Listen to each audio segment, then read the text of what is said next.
Good morning everyone, welcome to civil services study practice set number 32 पर आ जाइए। UPPSC के लिए प्रैक्टिस करेंगे। इसमें हम जीएस के प्रश्नों पर और उसमें भी ज्योग्राफी के प्रश्नों पर।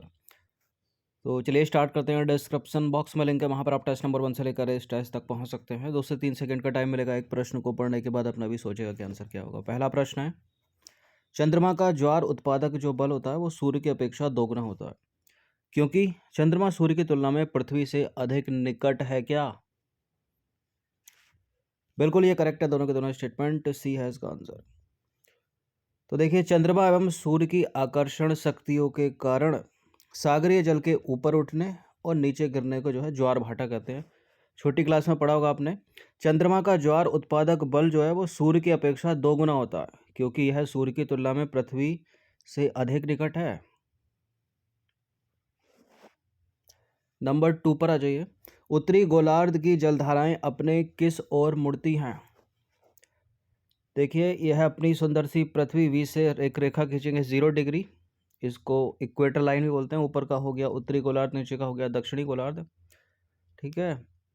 अब उत्तरी गोलार्ध की जो जलधाराएं हैं वो अपने दाईं ओर मुड़ती हैं और दक्षिणी गोलार्ध की जलधाराएं अपने बाईं ओर मुड़ती हैं। ये कोरियोलिस बल के कारण होता है। तो ए है इसका आंसर।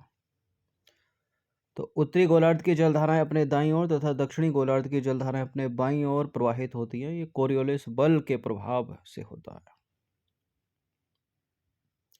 एक पाइको है, पाइको द्वीप निम्नलिखित में से किस महासागर में स्थित है? पाइको पाइको है अटलांटिक महासागर में। तो पाइको द्वीप अटलांटिक महासागर में स्थित है। इस तरह के प्रश्न भी पीसीएस में पूछ ले जाते हैं। नंबर 4 पर आ जाइए। निम्नलिखित कथनों पर विचार करेंगे। 2 स्टेटमेंट के साथ बताइए कौन सा करेक्ट है। उच्च अक्षांशों से निम्न अक्षांशों की ओर बहने वाली जलधारा को ठंडी धारा कहते हैं। गर्म जलधारा जिन क्षेत्रों में चलती हैं वहां तापमान बढ़ा देती हैं। बिल्कुल। देखिए, उच्च अक्षांशों से जब निम्न अक्षांशों की ओर, अब यहाँ तो ठंडी जलधारा होगी क्योंकि बर्फ जमी है पोल्स पर। ठीक है, तो ठंडी जलधारा करेक्ट है। और जो गर्म जलधाराएं जिन क्षेत्रों में बहेंगी वहाँ तापमान को तो बढ़ाएंगी ही। सही है, दोनों के दोनों स्टेटमेंट करेक्ट है।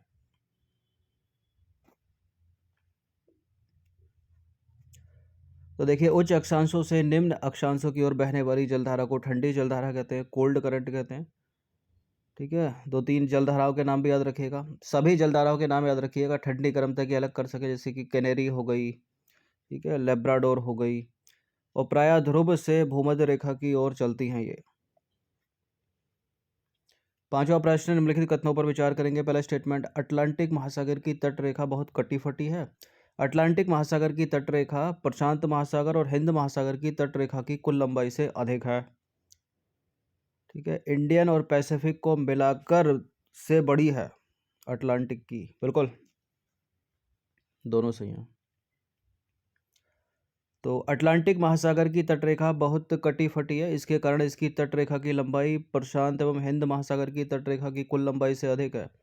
कटी फटी तटरेखा पर बहुत अच्छे बंदरगाह होते हैं। नंबर 6 पर आ जाइए। निम्नलिखित कथनों पर विचार करेंगे। पहला स्टेटमेंट है, मॉरिशियस और रियूनियन प्रवाल द्वीपों के उदाहरण है। लक्षद्वीप तथा मालदीव ज्वालामुखी प्रक्रिया से उत्पन्न है। ज्वालामुखी प्रक्रिया से उत्पन्न द्वीप है। देखिए, इंटरचेंज करोगे तो सही होंगे, अभी तो गलत है दोनों ये, क्योंकि मॉरिशियस और रीयूनियन ये ज्वालामुखी प्रक्रिया से उत्पन्न द्वीप हैं और लक्षद्वीप और मालद्वीप ये प्रवाल द्वीपों के उदाहरण हैं। कोई भी सही नहीं है इसमें। तो मॉरिशियस, रीयूनियन द्वीप ये ज्वालामुखी प्रक्रिया के से उत्पन्न द्वीप हैं, जबकि इसके अतिरिक्त बात करें लक्षद्वीप की और मालद्वीप की तो ये प्रवालों के उदाहरण हैं। नंबर 7 पर आ जाइए। निम्नलिखित कथनों पर विचार करेंगे। पहला स्टेटमेंट है, दक्षिणी गोलार्ध में तापमान संबंधी विषमताएं कम पाई जाती हैं। उत्तरी गोलार्ध में तापमान संबंधी विषमताएं अधिक पाई जाती हैं। दोनों सही हैं। तो करेक्ट है दोनों स्टेटमेंट। दक्षिणी गोलार्ध में जल अधिक है और वहां तापमान संबंधी विषमताएं कम पाई जाती हैं। इसके विपरीत अगर बात करें उत्तरी गोलार्ध की, तो उत्तरी गोलार्ध में जल भाग कम है, स्थलीय भाग अधिक है, तो वहां तापमान संबंधी विषमताएं अधिक पाई जाती हैं। क्वेश्चन नंबर 8 पर आ जाइए। निम्नलिखित कथनों पर विचार करेंगे, दो स्टेटमेंट के साथ बताइए कौन सा करेक्ट है। कोयम्बेक जो है इंडोनेशिया के जावा में बहने वाली एक गर्म हवा है और ये तंबाकू की खेती को नुकसान पहुंचाती है। नुकसान पहुंचाती है या फायदा करती है? नुकसान ही पहुंचाती है, करेक्ट है दोनों के दोनों स्टेटमेंट। एक ट्राइब है सेमांग ट्राइब। सेमांग जनजाति निम्नलिखित में से कहाँ पाई जाती है? सेमांग जनजाति पाई जाती है मलेशिया में। एक है माओरी, माओरी जनजाति, वो पाई जाती है न्यूजीलैंड में। तो सेमांग जनजाति मलेशिया में पाई जाती है और न्यूजीलैंड में माओरी जनजाति पाई जाती है और आइनू जनजाति जापान में पाई जाती है। ये माओरी को पिछले 10 से 12 वर्षों में यूपीपीसीएस ने 2-3 बार प्रश्न किया है मैच करने के लिए। 10वां प्रश्न है, निम्नलिखित में से लैंड ऑफ मिडनाइट सन किसे कहा जाता है? पोप का शहर तो रोम को कहा जाता है, land of midnight sun Norway को कहा जाता है ये। तो land of midnight sun Norway को कहा जाता है। बात करें जिब्राल्टर की तो इसको भूमध्य सागर का द्वार कहा जाता है। 7 पहाड़ियों के नगर के नाम से रोम विख्यात है और रोम को पोप का शहर भी कहा जाता है। पश्चिम का बेबीलोन आदि नाम से जाना जाता है। लागोडा लेक, लागोडा झील निम्नलिखित में से कहाँ स्थित है? लागोडा जो एक मीठे पानी की झील है, रूस की है ये। तो लागोडा झील रूस में स्थित है। यह एक मीठे पानी की झील है, ठीक है। और रूस में जो है सेंट पीटर्सबर्ग के आसपास स्थित है और यह रूस में बैकाल झील के बाद दूसरी सबसे बड़ी झील है और क्षेत्रफल के हिसाब से दुनिया में 14वीं सबसे बड़ी मीठे पानी की झील है। दुनिया में सबसे बड़ी मीठे पानी की झील कौन सी है? सुपीरियर, लेक सुपीरियर, संयुक्त राज्य अमेरिका की। और भारत की लेक बुलर। 12वां प्रश्न है, निम्नलिखित कथनों पर विचार करेंगे, दो स्टेटमेंट है, बताइए कि इनमें से कौन सा करेक्ट होगा। ग्रेट विक्टोरिया मरुस्थल ऑस्ट्रेलिया के दक्षिण एवं दक्षिण पश्चिम में विस्तारित है। ऑस्ट्रेलिया के दक्षिण एवं दक्षिण पश्चिम में विस्तारित है और यह ऑस्ट्रेलिया का सबसे बड़ा डेजर्ट है, सबसे बड़ा मरुस्थल है। बिल्कुल ये करेक्ट है दोनों के दोनों स्टेटमेंट। तो ग्रेट विक्टोरिया मरुस्थल ऑस्ट्रेलिया के दक्षिण और दक्षिण पश्चिम में विस्तारित है। यह ऑस्ट्रेलिया का सबसे बड़ा मरुस्थल है। यह एक उष्ण मरुस्थल है, ठीक है। 13वां प्रश्न, निम्नलिखित कथनों पर विचार करेंगे। पहला स्टेटमेंट है, लक्षद्वीप समूह के सभी द्वीपों मिनिकॉय को छोड़कर मलयालम भाषा बोली जाती है और मिनिकॉय द्वीप में महल भाषा बोली जाती है। सही है दोनों के दोनों। तो लक्षद्वीप समूह के सभी द्वीपों पर मलयालम भाषा बोली जाती है और मिनिकॉय द्वीप एकमात्र अपवाद है जहां महल भाषा बोली जाती है और महल मूलतः मालदीव की भाषा है। लक्षद्वीप मूलतः किस चैनल द्वारा दो भागों में विभाजित होता है? एक प्रश्न बड़ा पूछा जाता है कि अंडमान निकोबार को कौन सा चैनल अलग करता है? तो 10 डिग्री चैनल है वो, यूपीएससी तक प्रश्न कर चुकी है 2-3 बार। और लक्षद्वीप अलग होता है 11 डिग्री चैनल से। तो लक्षद्वीप जो है 11 डिग्री चैनल दो भागों में बांटता है उसको, लक्षद्वीप को। सोन नदी का उद्गम निम्नलिखित में से कहाँ से होता है? अमरकंटक की पहाड़ियों से निकलती है सोन नदी, गंगा की ट्रिब्यूटरी है। तो सोन नदी का उद्गम जो है अमरकंटक की पहाड़ियाँ हैं। यह पटना के समीप गंगा नदी में मिल जाती है। इसकी लंबाई है लगभग 780 किलोमीटर। इस प्रश्न का उत्तर दीजिए। तो कर्क रेखा या 23.5 डिग्री उत्तरी अक्षांश भारत के किन राज्यों से होकर गुजरती है? गुजरात, राजस्थान, त्रिपुरा, मिजोरम। कर्क रेखा या 23.5 डिग्री उत्तरी अक्षांश रेखा भारत के 8 राज्यों से गुजरती है। एक तरह से भारत के बीचों बीच से होकर जाती है ये। गुजरात, राजस्थान, त्रिपुरा, मिजोरम सभी हैं। तो कर्क रेखा भारत के लगभग मध्य भाग से होकर गुजरती है। यह रेखा भारत के 8 राज्यों से होकर गुजरती है, जो इस प्रकार है: गुजरात, राजस्थान, मध्य प्रदेश, आगे बढ़ेगी छत्तीसगढ़, झारखंड, पश्चिम बंगाल, त्रिपुरा और मिजोरम। नॉर्थ ईस्ट के 2 हैं इसमें, याद रखिए। और यूपी इसमें नहीं है। यूपी पीसीएस में अगर यह प्रश्न पूछा था तो यूपी को जरूर रखते हैं, ठीक है। उत्तर प्रदेश से होकर कर्क रेखा नहीं गुजरती है। नंबर 17 पर आ जाइए। भारत की स्थलीय सीमा कितने देशों के साथ जुड़ती है? बेसिक सा प्रश्न है, ल्यूसेंट वाला। तो काउंट कर लीजिए।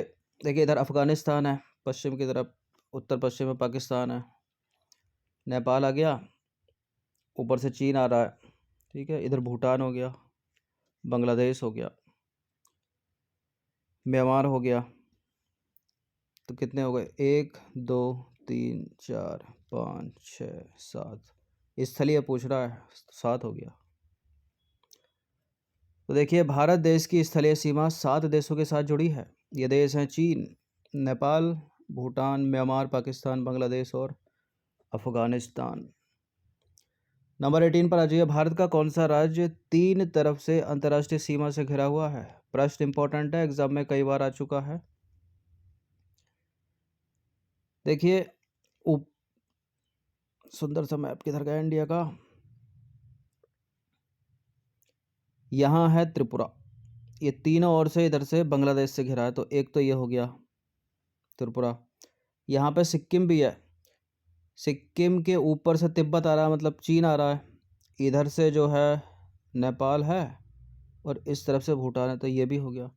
तो त्रिपुरा और सिक्किम इसके आंसर हो गया, डी हो गया आंसर।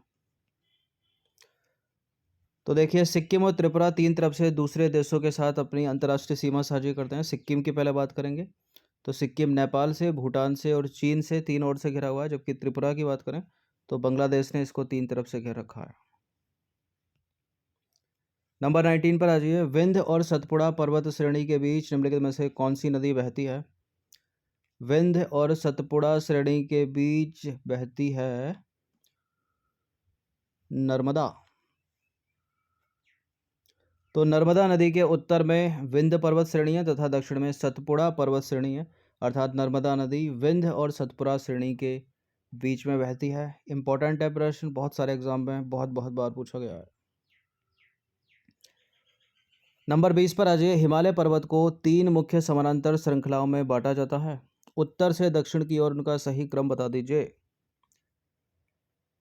देखिए सबसे उत्तर में है बृहद हिमालय, इसको हिमाद्री भी बोलते हैं, और बीच में है मध्य हिमालय या हिमाचल हिमालय, और सबसे दक्षिण में है शिवालिक हिमालय।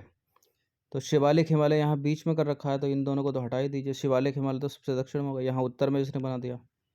तो बृहद हिमालय सबसे ऊपर, उसके नीचे चलोगे मध्य हिमालय आएगा, और सबसे नीचे आ जाएगा शिवालिक हिमालय। तो देखिए उत्तर में बर्फ से ढका हिमालय हमारे देश के लिए संतरी का काम करता है। हिमधन आलय का मतलब होता है बर्फ का घर। हिमालय पर्वत को 3 मुख्य समानांतर श्रेणियों में बांटा जाता है। सबसे उत्तर में स्थित श्रृंखला को बृहद हिमालय या हिमाद्री कहते हैं, ठीक है। और मध्य हिमालय या हिमाचल जो है इस हिमाद्री के दक्षिण में है, ठीक है। और सबसे नीचे है शिवालिक हिमालय, यानी सबसे ऊपर हो गया बृहद हिमालय, उसके नीचे मध्य हिमालय, सबसे नीचे शिवालिक हिमालय। इस बृहद हिमालय को हिमाद्री भी कहते हैं, इस मध्य हिमालय को हिमाचल हिमालय भी कहते हैं, इस शिवालिक हिमालय को बाह्य हिमालय भी कहते हैं। तो 20 प्रश्न थे, इनकी प्रैक्टिस एक बार कर लीजिएगा। टेलीग्राम चैनल से जुड़ जाएगा, सिविल सर्विस स्टडी का डिस्क्रिप्शन बॉक्स में लिंक है। अच्छा, जितने भी स्टूडेंट UKPSC वाले हैं वो इन प्रश्नों से प्रैक्टिस करते रहिएगा। 28 दिसंबर फॉर्म भरने की लास्ट डेट है, आप फॉर्म भर सकते हो UKPSC का। धन्यवाद।